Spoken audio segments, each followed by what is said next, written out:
Tonight, humanitarian crisis at the border. There's no end game to this. Tomorrow's end to the pandemic-era restrictions could lead to an influx of 1 million migrants into the United States. And debt ceiling stalemate. The president considering an option some say will lead to a constitutional crisis. Plus, the watchmaker's daughter. The true story that reads like an action thriller. All this and more tonight on Faith Nation.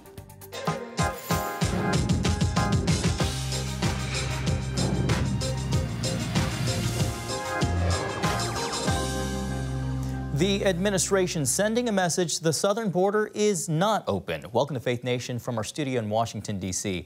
I'm John Jessup. Well, the perilous crisis at the border expected only to get worse with Thursday's expiration of a policy known as Title 42, which allows the U.S. to quickly expel migrants to contain the COVID pandemic.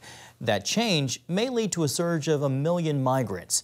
Places like El Paso already declaring a state of emergency ahead of its termination. And today, Secretary of Homeland Security Alejandro Mayorkas laid out tougher consequences for illegal crossings as Title 42 concludes. The lifting of the Title 42 public health order does not mean our border is open. In fact, it is the contrary. Smugglers have long been hard at work spreading false information that the border will be open after May 11th. It will not be. They are lying. Do not risk your life and your life savings only to be removed from the United States if and when you arrive here. Mayorkas says illegal migrants will be treated with the assumption of expulsion, and they'll have very limited chances to plead for asylum status.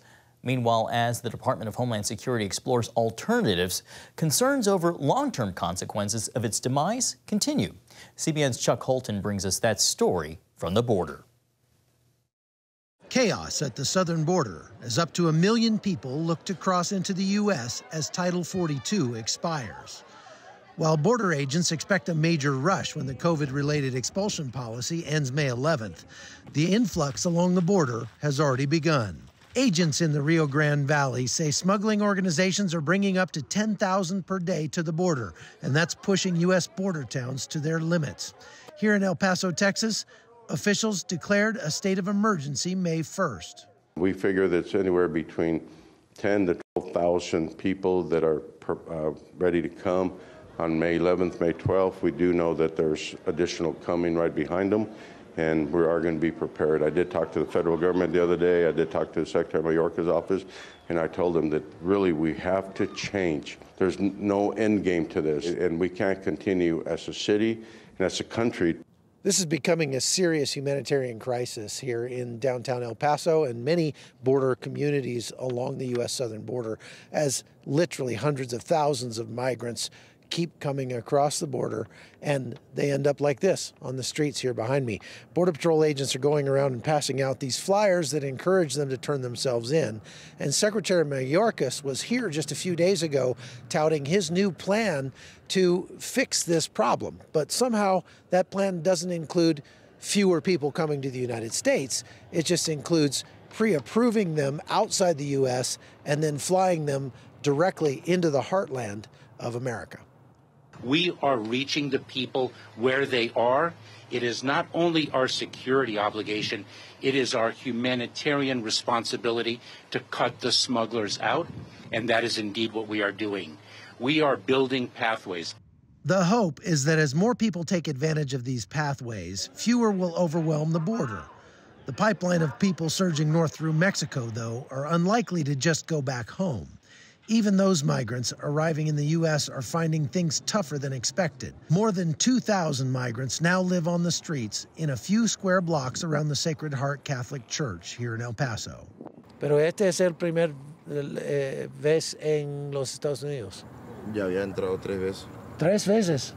He's been here 3 times already in the United States. Y 3 veces y lo votaron. And he was deported already 3 times. With wait times for an asylum hearing already stretching into 2026, and from the numbers waiting in Mexico to cross later this week, things here will likely get much worse. And Chuck joins us now. Chuck, always great to have you. First, let me just go ahead and start off by saying we're going to do this interview in English only. No one wants to hear my Spanish. Chuck, this is already characterized as a humanitarian crisis. We also know, though, it is a national security crisis. There's also a drug crisis associated with the border. When you factor all of that in, along with the images of what we're seeing at the border, many people just ask, how could it get any worse? Well, and we're also looking at a political crisis. We've seen just this morning down around that church. The reason that people go to that church is because they claim asylum at the church and the police will not bother them or take them, detain them, and arrest them if they're anywhere near that church. But they won't even let them in the church. They just build up trash and blankets and clothing. And even as we were out there talking to people yesterday, there are fleas and mites that are down there because of the filth.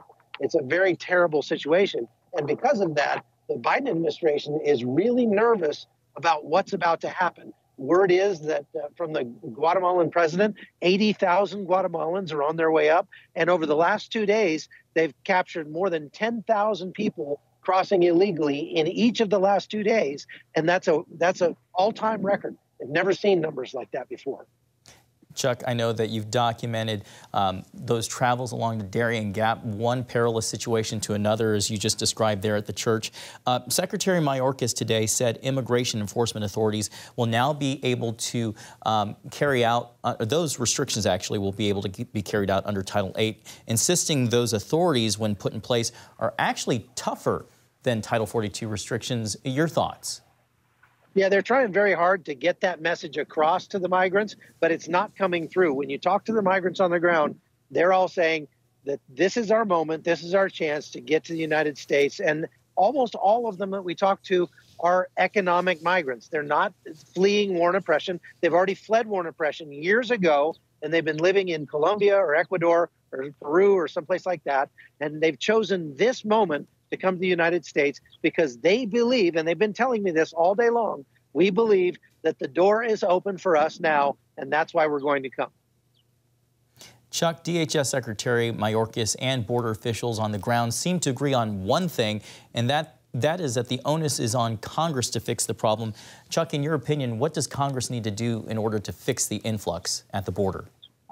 You know, Congress could very easily stop this by removing the pull factors that bring people to the United States and make them choose the U.S. over someplace like Chile, where they can make a good living as well. And what those pull factors are the money that they can make and send back to their home countries. And by some accounts, more than 40% of the entire amount of money that comes into Guatemala every year is remittances from the United States. So they could tax remittances, and they could make people ineligible as illegal migrants for things like welfare, for some of those programs that take U.S. taxpayer dollars and pay for education, health care, and things like that for people who are coming across the border illegally. All right, CBN contributor Chuck Holton, always appreciate your intrepid reporting there on the border. Thank you so much, Chuck. Thank you. Well, the United States inching ever closer tonight to an early June deadline when the country may no longer be able to pay its bills, all a result of an ongoing stalemate between the president and top Republicans on Capitol Hill over how to raise the nation's debt limit. And there's little to no perceived progress after yesterday's Oval Office meeting. CBN Capitol Hill correspondent Matt Galka has more on the stalled negotiations. Matt, any new progress? Well, John, Speaker Kevin McCarthy said the only progress was the fact that there was any meeting at all. Still, staffers at the White House and continue to meet, even though Speaker of the House McCarthy and President Biden cannot seem to come up with a consensus on how to raise the debt ceiling. The president reiterated his position earlier today during a stop in New York. If we default on our debt, the whole world is in trouble. This is a manufactured crisis. There's no question about America's ability to pay its bills. America has the strongest economy in the world, and we should be cutting spending and lowering the deficit without a needless crisis. Now, Republicans still want spending cuts tied to raising the debt limit. The president acknowledged that he had thought about using the 14th Amendment to use his executive powers to try and get around Congress on the issue. But it's something that Senate Minority Leader Mitch McConnell called unconstitutional. American people voted for divided government. President Biden refused to compromise. It's really not an option when you have divided government. Unconstitutionally acting without Congress is also not an option. So the negotiations continue with no end in sight, but many people involved with these discussions, including a lot of those top congressional leaders and the president, all say that defaulting on the nation's debt is not an option. Another high-level meeting happens on Friday. John? And we'll all be watching. Thanks, Matt. Coming up, a watchman in the night. Cal Thomas joins us to talk 50 years of reporting next. Welcome back. Using their newfound majority control, House Republicans released banking records questioning why members of President Biden's family use shell companies to conceal foreign payments. We saw evidence of intentionally taking steps to hide the sources of money coming directly from China through a series of financial gymnastics. Joe Biden's political career was winding down at the time, and this was one of the Biden family's last chances to cash in on the name. 16 of the more than 20 alleged shell companies were formed during Mr. Biden's time as vice president, according to documents obtained by the House Oversight Committee. Altogether, the companies and Biden associates received more than $10 million from foreign nationals, including companies with ties to the Chinese Communist Party, that is. The White House responded, calling the allegations baseless. Well, a living history of our times. A new book from syndicated columnist Cal Thomas looks at America as it was when he began his career, where the nation is now, and where we might be going. A Watchman in the Night, What I've Seen Over 50 Years Reporting on America, takes the reader on a road trip through American culture and politics. And joining us now is Cal Thomas himself, the author of the book. We've got a copy right here on the desk. Cal, I want to first start off by asking, what made you to decide to write this book now? Well, I'm approaching the 40th year of my syndicated column, which started in 1984. Wow. And I thought it would be a good idea to take a look back and see how the country has changed over those last 40 years. I got the title from a verse in the Old Testament where the ancient Israelites posted a watchman on the wall to keep an eye out for invading armies and other bad guys who wanted to get in and do harm. So I've kind of seen myself, as you see from the photo with the cover, with a lantern looking out for bad guys and things that have been invading America, from wokeness to a lowering of the moral water table, massive national debt, uncontrolled immigration without assimilation, and a loss of a shared moral sense in this country. I think all of those things are now affecting us a lot more than when I started writing the column 40 years ago. Why do you think, let's just go ahead and lean into your faith, why do you think it is that the Lord called you to be a so-called watchman at this time? Well, he didn't want to see me wind up on food stamps, I guess, and embarrass himself. It's hard to say. I mean, I wanted to be in show business when I started, and now the news has become show business, so I've arrived. But I found that 1 Samuel 2:30 is probably one of my favorite verses in Scripture. I have it engraved on the back of my watch. He who honors me, I will honor. And for the first half of my life, I was asking God, when I even paid attention to him, to bless my plan for my life, and that didn't work out too well. And then when he got my attention and said, no, I got a better plan for you, but I got to take you through the valley first and work yourself out of yourself so I can fill it with me. And I'm a tall guy, and there's a lot of me to work out of myself. So yeah, I think it's important to ask God to be a part of his plan rather than having him bless our plans. So we just mentioned the probe into President Biden's family businesses, not to mention the civil trial with President Trump. We also know that there's a congressman who's facing multiple counts of fraud. It is very clear that Americans have lost trust in the government. A new survey from Edelman found that more Americans trust CEOs than their own government. Cal, how can the government, how can political leaders and the media, mind you, regain that trust? Well, we are the government, and we elect these people. The Constitution begins, we the people, not you the government. I think in order to reclaim this country, absent a revival, and that would be the greatest way to reclaim it, is for us to rescue the next generation. We don't send our troops to Russia, China, or Iran to be trained. We train them here. Yet too many of us, even Christians, send their children into government schools where they have drag queen story time now. They teach wokeness, a reconstructionist view of the United States, critical race theory, and all of these other things that are anathema to what our founders intended. So get them out of the government schools. Don't send them to universities that finish the job if they've gone through the government schools. Homeschool them. School choice is now spread to 37 states. People who couldn't afford it before can now use their tax dollars that they pay to send their children even to better public schools if they want, but to private and even homeschools. So we need to reclaim the next generation if we want the country to be anything resembling what our parents and grandparents bequeathed to us. Real quickly, before we started the segment, we talked about your friend Bob Beckel and how he's in heaven now, and how you played a hand in that, introducing him to Jesus. Can you talk about how Jesus Christ can change a person's life and how that ultimately can change a nation? Well, that is the key to everything. You know, he is the author and finisher of our faith. He is the answer to all of our problems, our personal problems, our national problems. He offers a new life to individuals and to nations that will come to him on his terms, not ours.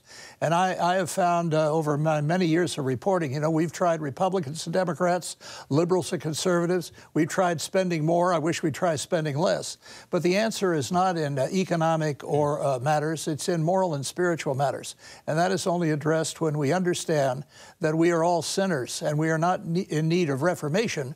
We're in need of redemption. Cal Thomas, a syndicated columnist and author of A Watchman in the Night, and also a preacher. Cal, thank you so much for being with us tonight. We'll take up the offering shortly. Thank you, John. All right, I've got nothing in my pockets. Thanks so much for being with us. Thank you.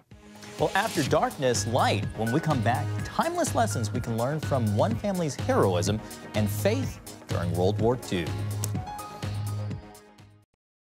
Welcome back. 83 years ago today, Winston Churchill took the helm as Britain's prime minister, becoming a consequential figure during World War II. Also influential, the actions of a Dutch family who saved hundreds of Jews and resistance workers in Nazi-occupied Holland. My co-anchor Jenna Browder spoke with the author of The Watchmaker's Daughter, the latest book documenting the life of Corrie ten Boom and her family. During World War II, it's estimated Corrie ten Boom saved the lives of some 800 Jews and resistance workers, many of them staying with her and her family in their watch shop and home. Their lives were on the line every day, and that's the tension and drama captured on these pages. It's all true, but it's structured exactly like a thriller, with cliffhangers, with misdirection, with missing information. The Watchmaker's Daughter by Larry Loftus, a nonfiction thriller that tells the story of Corrie, her family, and their remarkable resistance against the Nazis. The Gestapo is after everybody. They're after the Jews, they're after the Dutch divers, they're after the Dutch resistance, all the people that are helping them. They're crashing down doors in the middle of the night. Loftus, who spent days digging through the ten Boom archives at Wheaton College, includes the story of one particularly tense lunch. Jews and resistance workers all gathered around the table when someone appears at the window. And they're like, what? And one of the resistance guys there says, okay, nobody move, but there's a guy peering through the window who's sort of cleaning the window, but he's looking through the curtains. And Betsy, Corrie's sister, says, well, I didn't order the windows cleaned. And then someone else says, there's no ledge. There's no ledge on this. How is he looking at it? There's no ledge. And the resistance guy says, he's on a ladder. And so everybody's like frozen. And so one of the key people in the story, Yussi, who is a Jew, says, okay, look, everybody just continue on like normal. In a few minutes, we're going to sing happy birthday. Just part of everyday life, although getting caught could be a capital offense, punishable by death. So that kind of drama, that kind of tension is throughout the story. So it could be a German military truck that parks right in front of their house one night. And they're like, everybody rushes into the hiding place. And so it's just on and on. A young Dutchman named Hans Polly brought the family into the resistance. He was hiding with the ten Booms, a so-called Dutch diver. When Corrie found out he was part of the resistance, she wanted to help let's use the house as the headquarters. So you feel free, tell me what I need to do, and we'll use this as our headquarters. So the 10 Booms hired an architect to build a hiding place behind a secret wall. When the Germans would come by to sweep the home and watch shop, that's where the Jews and Dutch divers would hide. Throughout it all, deep Christian faith served as the 10 Booms' motivation, starting with Corey's father. Casper, who was Corey's father, was an absolute spiritual giant. And he was a giant because his father was Corey's grandfather, and then the great-grandfather. And it was their faith that led them to love the Jewish people. He was really gentle and just loved people. And so he would see the German police arresting somebody, and Corey's like, oh, those poor people. And Casper's like, yeah, they touched the apple of God's eye. And she's like, what? He's worried about the Germans, how messed up they are spiritually, that they're spiritually barren. And that's just him. Loftus says Corey's life can be summed up by the Reformation Creed. After darkness, light. She went through absolute darkness, absolute hell, as did Casper, as did Betsy, as did Willem, as did the other people in the story. They're all in concentration camps or prisons. But she always, the whole family, they found light. And without giving too much away, by the end of the war, there was a lot Corey could be angry about. But instead of resentment, she chose grace. And that became another part of her incredible legacy. It's all included in the book. Jenna Browder, CBN News. All right, thank you, Jenna. Meet America's newest Best in Show next on Faith Nation. And finally tonight, the Westminster Kennel Club has a new top dog. Meet Buddy Holly, not to be confused with a singer. He beat out more than 2,500 other pups to take home the big prize, Best in Show, at the 147th Annual Westminster Kennel Club Dog Show. It marks the first for the breed to win the top spot. Petite Basset Griffon Vendion.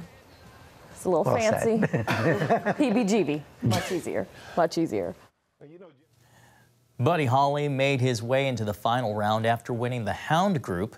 The 6-year-old pup is from California, and according to his owner, he was born to be a top dog at a dog show. She says nothing bothers Buddy Holly, but he goes with the flow and loves the cameras. Well, thanks for watching Faith Nation. We'll see you tomorrow.